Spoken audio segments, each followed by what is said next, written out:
Hey hey, salut tout le monde, j'espère que vous allez bien. Donc aujourd'hui, on va voir la loi de la polarité. On en a parlé déjà récemment sur une loi où je parlais du yin et du yang, du haut, du bas, je sais plus trop sur quelle loi, bon bref, c'est pas grave. On va développer ici. La loi de la polarité, qu'est-ce que c'est ? Nous vivons dans un monde duel, donc ça veut dire qu'il y a un opposé pour tout. Il y a un homme, il y a la femme, il y a le haut, il y a le bas, il y a le feu, il y a l'eau, il y a le ciel, il y a la terre, donc le haut, le bas. Il y a plein, voilà, polarité. Donc ce qui signifie que, par exemple, pour prendre l'exemple des émotions, puisque dans la naturopathie holistique, on travaille beaucoup les émotions. Dans les émotions, vous allez avoir des émotions de haute vibration qui sont les émotions de joie. En fait, quand je dis des émotions de haute vibration, ce sont des émotions qui vont alléger en fait votre corps. Ça va alléger votre corps physique, les sensations qu'il y a dans votre corps. Il n'y aura pas de tension, de crispation, où ça alourdit en fait quand on est en colère, quand on est triste, quand on est dans la jalousie, quand on est envieux. Ça crispe, ça crée des tensions dans le corps, donc ça alourdit. A contrario, les émotions positives, donc les émotions de haute vibration, eh bien, ça va être l'amour, l'illumination, la joie, la gaieté, voilà, tout ça. Bon, il existe plein d'autres termes sur les émotions positives de haute vibration. A contrario, les émotions de basse vibration, c'est les émotions qui vont vous faire vous sentir mal dans votre corps, mal dans votre être. C'est la colère, c'est la tristesse, on en a parlé beaucoup sur les précédentes lois universelles. Eh bien, voilà, la polarité au niveau des émotions, c'est ça, c'est les émotions de haute vibration telles que la joie, les émotions de basse vibration telles que la tristesse, par exemple. Qu'est-ce qu'elle signifie cette loi véritablement ? En fait, cette loi, elle vous dit que, ok, déjà, soyez ok avec le fait qu'il existe des polarités. Que quand il y a un moment désagréable, eh bien, il peut y avoir des moments agréables par la suite, à la seule condition que vous autorisiez en fait à ces émotions positives de prendre place. Vous êtes le maître et la maîtresse. C'est vous qui décidez de conserver une émotion ou de lâcher une émotion et de la remplacer par une autre. Aussi bien une émotion positive qu'une émotion négative. Quand on perd quelqu'un, par exemple, c'est une forte émotion de tristesse, de séparation.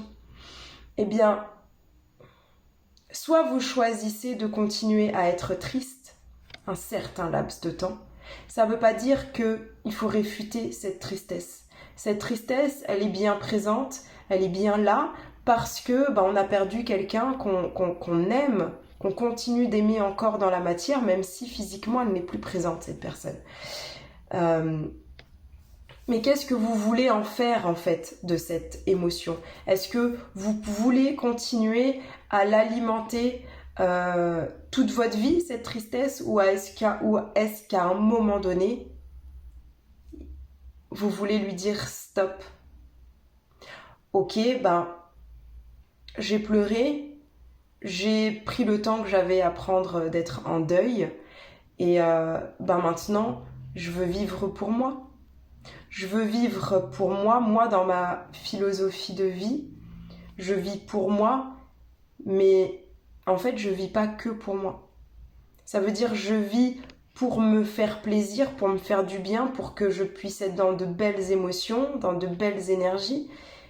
mais en fait ça a un impact considérable sur mon environnement proche, mon environnement lointain et même au-delà, parce que nous avons la capacité énergétique d'aller au-delà du monde.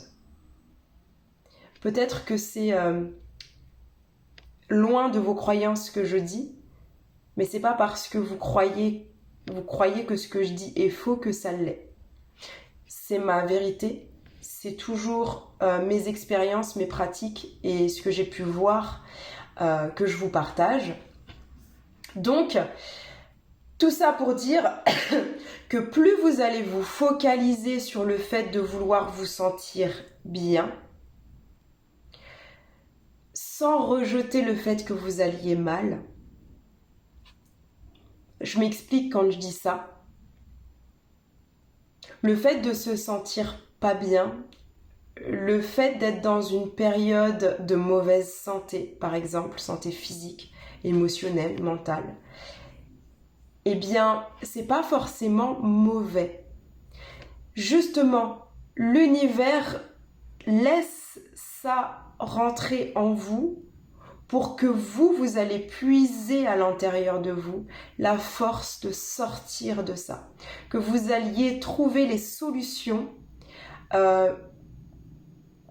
pour passer à autre chose en fait. Mais c'est toujours vous qui choisissez.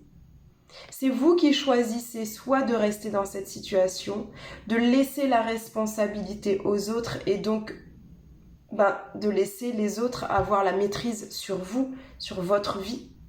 Soit vous décidez, vous, de prendre vos responsabilités, de décider d'être maître et maîtresse de votre existence et en fait de donner l'élan que vous avez envie de donner à votre vie. Votre corps, c'est votre corps. Vous croyez que qui dirige votre corps? Qui est-ce qui dirige votre corps? Certains vont me dire, c'est Dieu. Ok, c'est Dieu. Mais Dieu, il anime votre corps avec votre âme. C'est votre âme qui anime votre corps. Moi, c'est mon âme qui est en train de vous parler quand je vous parle de ces lois universelles et que je vous les partage parce que pour moi, c'est important que vous puissiez retrouver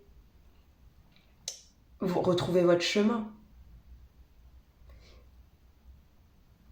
On se perd en fait, on perd notre chemin avec l'éducation qu'on nous a donnée, si c'est une éducation qui est pas en adéquation avec ce qui réside à l'intérieur de chacun d'entre vous. Aussi bien l'éducation des parents que l'éducation à l'école, que tout ce que vous pouvez vivre aussi à l'extérieur. Donc, cette loi de la polarité, elle vient vous dire que plus vous allez vous focaliser sur cette boule d'énergie positive que vous allez faire grandir à l'intérieur de vous, et donc forcément plus vous allez la faire grandir, et plus elle va s'expanser au-delà de votre corps physique, donc plus elle va pouvoir aller au-delà même du monde. Voilà pour vous partager ma vision. Donc plus vous allez laisser de la place à cette énergie positive, plus ces énergies négatives, en fait, elles vont se réduire. Et forcément, plus elles vont se réduire, plus, pouf, elles vont disparaître. Moi, je suis sur ce chemin. Je suis pas en train de vous dire que j'ai atteint cet état d'être.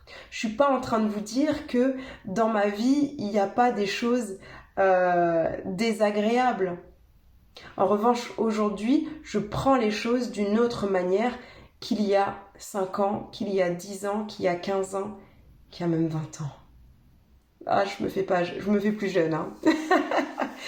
Ah si, je suis encore jeune, mais c'est extraordinaire. Ça fait le lien avec la loi de la relativité. Moi, je me sens hyper jeune dans ma tête, c'est dingue. C'est dingue à quel point je me sens hyper jeune dans ma tête, même si parfois je fais attention à certaines choses. J'ai une forme de rigueur aussi, par exemple dans l'éducation de mes enfants. J'aime bien qu'ils fassent attention à leur manière de parler parce que pour moi le verbe aussi c'est une énergie qu'on envoie, hein. C'est une énergie qu'on envoie. Et je vous disais qu'on crée sur la loi de la relativité. Je vous disais en fait, on manifeste ce qui réside, les énergies qui résident à l'intérieur de soi. Mais sachez que les mots qu'on utilise, quand vous pouvez avoir une manière de parler qui peut être crue, qui peut être pleine de familiarité, mais les gens devant ne vont pas forcément prendre les choses de la même manière. Donc, ça signifie que une personne en face de soi, quand elle entend une personne qui dit des choses, même si pour la personne en elle-même, ce qu'elle dit n'est pas mauvais, n'est pas méchant ou n'est pas dit avec de mauvaises vibrations, c'est la personne qui reçoit les mots en fait, pour qui les mots vont vibrer. Il existe une définition pour un mot dans le dictionnaire, mais en fait, tout le monde va avoir des définitions différentes des mots. Donc ils vont on va tous réceptionner un mot d'une manière différente, en fonction de nos expériences, en fonction de ce que le mot, en fait, il vient faire résonner en nous. C'est pas tant la personne qui dit le mot, qui le ressent bien et qui le partage, c'est comment la personne réceptionne ce mot. Donc voilà, pour moi, ça fait aussi partie de la loi de la polarité, parce que comme je vous ai dit, toutes ces lois sont interconnectées. Donc une loi ne va pas jouer sans les autres. Il faut vraiment faire en sorte de maîtriser le plus possible ces 14 lois, parce que toutes ces lois, en fait, vont vous aider à être maître et maîtresse de votre existence. Donc à vivre cette aventure qu'est la vie avec plus d'aisance, plus de kiffance, plus de joie, plus de jouissance. Parce que c'est ça, en fait, la vie, elle est censée être belle. Donc si aujourd'hui votre vie n'est pas belle, eh bien, demandez-vous si cette boule d'énergie négative, elle n'est pas plus grosse que cette boule d'énergie positive, et que faire, comment faire pour faire grandir cette boule d'énergie positive, pour que cette boule d'énergie négative, elle soit moindre, qu'elle ait moins d'impact négatif dans votre vie, que vous puissiez vraiment manifester la vie que vous souhaitez, sans forcément avoir ce côté désagréable souvent. En fait, le but, c'est de pouvoir sortir de cet aspect désagréable qui peut être régulier chez certaines personnes. Donc voilà, déjà pour le comment, sachez qu'il y a la formation Deviens maître, qui va vous permettre justement de maîtriser en fait votre existence, qui va vous permettre sur tous les plans physique, émotionnel, mental et spirituel, de vous découvrir, d'apprendre à jouer d'apprendre à jouer le jeu de la vie en étant vous-même, sans les dogmes de l'enfance, sans les suggestions qu'on vous a données, que vous avez gardées comme vérité et comme acquis à l'intérieur de vous. Voilà, je ne vais pas faire trop long non plus. Je vous souhaite un bon moment. J'espère que cette vidéo elle a été claire. Si ce n'est pas le cas, posez-moi vos questions. Si vous voulez aller plus loin, la formation Deviens maître vous permettra de devenir acteur et actrice de votre vie et de prendre la responsabilité dans tout ce que vous vivez, et donc de créer et de manifester la vie que vous souhaitez. À bientôt!